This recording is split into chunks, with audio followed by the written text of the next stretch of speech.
হ্যাঁ, অবশেষে silent killer Mahmudullah রিয়াদও international সকল ক্রিকেট থেকে বিদায় নিয়ে নিল।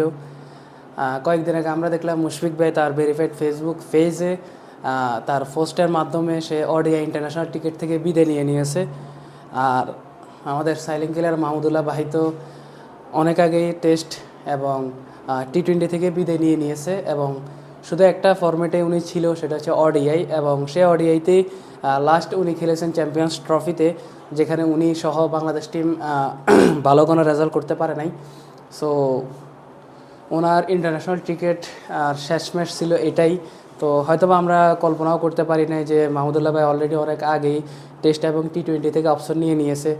আমরা হয়তোবা ভাবি নাই যে চ্যাম্পিয়ন্স ট্রফি ওনার শেষ ইন্টারন্যাশনাল ক্রিকেট ম্যাচ হবে। আমরা হয়তোবা ভাবছিলাম ওনাকে আরও কিছু খেলায় দেখতে পাবো বা আরও কিছু ওডিআইতে দেখতে পাবো, বাট উনি গতকালকেই ওনার ভেরিফাইড ফেসবুক পেজ থেকে পোস্ট করেছে, যেটা হয়তোবা সবাই দেখে ফেলেছেন এবং রাতারাতি এটা খুবই ভাইরাল হয়ে গিয়েছে এবং সবাই স্যাড রিয়েক্ট দিচ্ছে, সবাই কান্নার ইমোজি দিচ্ছে। আসলে কেউ এটা মেনে নিতে পারতেছে না। ওনার মতো একজন ব্যাটসম্যান, ওনার মতো একজন ফিনিশার, ওনার মতো একজন প্লেয়ার এত তাড়াতাড়ি চলে যাবে ইন্টারন্যাশনাল ক্রিকেট থেকে। সো হয়তো বা এটা কেউই মেনে নিতে পারতেছে না বা কেউই মেনে নিতে পারবে না। তো পোস্টটা দেখার পর থেকে আসলে আমি নিজেই অনেক বড় হতাশ, নিজের কাছে খুব খারাপ লাগতেছে। আমি জানি যারা বাংলাদেশ টিমকে পছন্দ করেন তারা সবাই মাহমুদুল্লাহ ভাইকে, মুশফিক ভাইকে পছন্দ করে থাকেন। অন্যদেরকে নিয়ে তর্ক বিতর্ক পছন্দ অপছন্দ থাকলেও কিন্তু মুশফিক ভাই এবং মাহমুদুল্লাহ ভাইকে নিয়ে কারোর কিন্তু কোনো পছন্দ অপছন্দ নাই। সবাই অ্যাভারেজ তাদেরকে ভালোবাসে, কারণ তাদের কোনো দুই নম্বরই নাই, তাদের কোনো খারাপ রেকর্ড নাই। এই জন্য সবাই ওনাদেরকে কম বেশ ভালোবেসে থাকেন।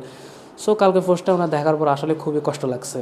এটা ঠিক যে আসলে সবাইকে একদিন না একদিন খেলা ছাড়তে হয়, যেমনটা প্রত্যেকটা প্লেয়ার, দামি দামি সব প্লেয়ার খেলার মাঝে শুরু থেকে কম বয়সে আসে এবং আস্তে আস্তে সময় ফুরায়, বয়স বাড়ে, দায়িত্ব বাড়ে এবং একটা সময় নিজের স্থান ছেড়ে দিয়ে অন্যকে দিতে হয়। সেটা অবশ্য ঠিক, সেটা আমরা মানি। সবারই বিদায় হয়, সবারই প্রত্যেকটা সেক্টর থেকে, প্রত্যেকটা জায়গা থেকে একটা সময় বিদায় নিতে হয় বা সেই জায়গাটা ছেড়ে দিতে হয়, সেটা আমরা মানি, আমরা সবাই মানি।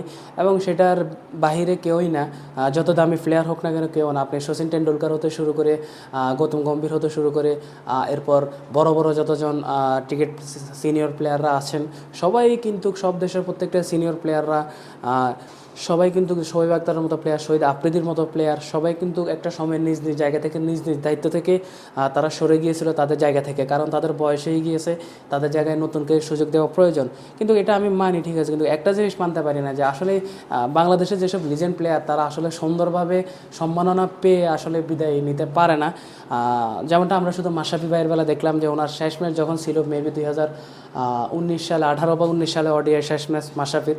সো মাশরাফি ভাই কিন্তু এর আগে ম্যাচটা খেলার আগেই উনি বলে দিয়েছিল যে উনি ম্যাচটা খেলেই ইন্টারন্যাশনাল টিকিট থেকে বিদায় নেবেন এবং সেই ম্যাচটার পরে ওনাকে সম্মাননা করা হয়, ওনাকে সবাই উইশ করে। আসলে এই সম্মাননাটা আসলে সবাই পায় না, যেমনটা মুশফিক ভাই, মাহমুদুল্লাহ ভাইও কিন্তু পেলো না। মাহমুদুল্লাহ ভাইও কিন্তু সেই সুযোগ পেলো না যে একটা ম্যাচ খেলবে, খেলার আগে সবাইকে বলে দিবে এবং ম্যাচটা খেলে সবাই তাকে সম্বর্ধনা দিবে, তারপর সে বিদায় নেবে। আসলে এটা সবাই চাইলেও পারে না। বিশ্বের অনেক দামি দামি প্লেয়ার আছে যারা এটা পারে নাই। এবার বলতে পারেন যে কেন আর একটা ম্যাচের জন্য অপেক্ষা করলে কী হতো, একটা ম্যাচ খেলে বিদায় নিতে পারতো। আসলে তাদের সিচুয়েশনটা তেমন ছিল না। সেও যেহেতু মানুষ, সিনিয়র, সো সব কিছু ভাবতে হয়, সব কিছু ভেবেই, পরিবার সব কিছু ভেবেই কিন্তু তারা হুট করেই বিদায় নিয়ে নেয়। সো যাই হোক, কী আর করার, যেটা হয়ে যায় সেটা আর কখনো শুধরানো যায় না। যেহেতু বিদায় নিয়ে নিয়েছেন, সো ওনাকে আমরা আর কোনো ইন্টারন্যাশনাল ম্যাচে, ইন্টারন্যাশনাল টিকেটে আমরা ওনাকে দেখতে পাবো না। এক কথায় উনি সম্মানের সহিত বিদায় পান নাই, যেমনটা অনেক প্লেয়ার কিন্তু পায় নাই। আমাদের তামিম ভাইও কিন্তু পায় নাই, তাও কিন্তু যেহেতু এবারে বিপিএলে পশ্চিম বরিশাল জিতছে এবং সেই হিসাবে বিপিএল বা বাংলাদেশ ক্রিকেট বোর্ড থেকে ওনাকে কিন্তু সম্বর্ধনা জানানো হয়েছে এবং বিপিএল ফাইনাল ম্যাচে ট্রফি জেতার পরে একটা বায়োগ্রাফি বা তামিম ভাইকে নিয়ে একটা ভিডিও দেখানো হয় ফুল স্ক্রিনে স্টেডিয়ামে এবং ওনাকে সম্মাননা করা হয় এক কথায়। তো যাই হোক, পেয়েছেন, মাশরাফি ভাই পেয়েছেন, কিন্তু মুশফিক ভাই, মাহমুদুল্লাহ ভাই তারা আসলে পায় নাই। মাহমুদুল্লাহ ভাই যখন টেস্ট থেকে বিদায় নিচ্ছিল, সেই বিদায় ম্যাচে ওনাকে সম্বর্ধনা জানানো হয়েছে মোটামুটি, বাট তখন উনি ইন্টারন্যাশনাল ক্যারিয়ারে ছিলেন, বাট কালকের পর থেকে উনি আর ইন্টারন্যাশনাল ক্যারিয়ারতে নাই। সো ওনার লাস্ট ম্যাচটা যদি সেভাবে হতো, অন্যদের মতো সম্বর্ধনা দেওয়া হতো, ওনাকে সম্মান দেওয়া হতো, তাহলে হয়তো বা খুব খুশি হতাম। যেমনটা মুশফিক ভাই পেলো না, মাহমুদুল্লাহ ভাই পেলো না, আর মাত্র পঞ্চপাণ্ডবের ভিতরে বাকি আছে সাকিব আল হাসান। সো সেও কিন্তু 5ই আগস্টের পর থেকে বাংলাদেশে খেলতে পারতেছে না রাজনৈতিক ইস্যুর কারণে। সো সেও চাইছিল বাংলাদেশের হয়ে একটা টেস্ট খেলে টেস্ট থেকে বিদায় নেবে, পরে ম্যাচ খেলে খেলে বিদায় নেবে ম্যাচের মাধ্যমে। যেহেতু উনি অনেক বড় একজন অলরাউন্ডার, ওনার অবশ্যই এটা চাওয়া থাকতেই পারে, বাট মনে হয় না উনি এটাও পারবেন, যেটা আমার মনে হচ্ছে। মাহমুদুল্লাহ ভাই, তামিম ভাই, মুশফিক ভাই কেউ পেলো না, সাকিব ভাইও মনে হয় না পাবে। সেও এভাবে হয়তো একটা পোস্টের মাধ্যমে বিদায় নিয়ে নিবে, যেমনটা মুশফিক ভাই, তামিম ভাই, মাহমুদুল্লাহ ভাইরা করেছেন। হয়তো বা সাকিব আল হাসান, বাংলাদেশের 1 নাম্বার অলরাউন্ডার প্লেয়ার, উনিও হয়তো বা এভাবেই ইন্টারন্যাশনাল টিকিট থেকে বিদায় নিয়ে নেবেন আমার যতটুকু মনে হচ্ছে। কারণ ভাই বাংলাদেশে কোনো কিছুই ঠিক নাই ভাই, বাংলাদেশে কোনো কিছুই, বাংলাদেশ আসলে সঠিক জিনিসকে মূল্যায়ন করতে পারে না, এই হচ্ছে গিয়ে কথা। তো যাই হোক, সবশেষ শেষে কথা এটাই যে আসলে বাংলাদেশের জন্য মাহমুদুল্লাহ ভাই সাইলেন্ট কিলার, একজন ফিনিশার, অনেক করেছেন উনি, অনেক কিছু করেছেন। হয়তো বা উনি কোনো কাপ হাতে পান নাই, ইন্টারন্যাশনাল কোনো কাপ হাতে ছুঁয়ে দেখতে পারেন নাই, বাট ব্যাড লাক সেটা কেউ লাভ নাই। সেটা আমরা আমাদের ফুটবল জগতে যদি দেখি, ক্রিস্টিয়ানো রোনালদো এখনও অবধি বিশ্বকাপ ছুঁয়ে দেখতে পারে নাই। তো এটা আসলে সবার কপালে থাকে না। সো যতটুকু দিয়েছে এনাফ। মাহমুদুল্লাহ ভাই অনেক কিছু করেছে দেশের জন্য। সো মাহমুদুল্লাহ ভাইকে অনেক স্যালুট, অনেক শুভেচ্ছা, এবং ওনার বাকি জীবনটা যেন উনি সুন্দর মতো কাটাতে পারেন, পরিবারের সাথে সবার সাথে কাটাতে পারেন, সেটা আমরা চাই।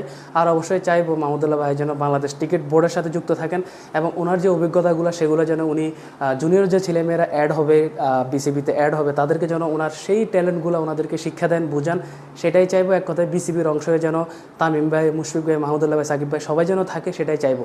ওনারা যদি বিসিবির হয়ে থাকেন, কোর্স বা অন্যান্য পজিশনে থাকেন, মেন্টর বা কোর্স এইসব সেক্টরে যদি থাকেন, তাহলে অবশ্যই জুনিয়র যারা আছে, যারা এখন বাংলাদেশ ক্রিকেট বোর্ড খেলতেছেন, তারা অবশ্যই ভালো কিছু করবে বলে আশা করি।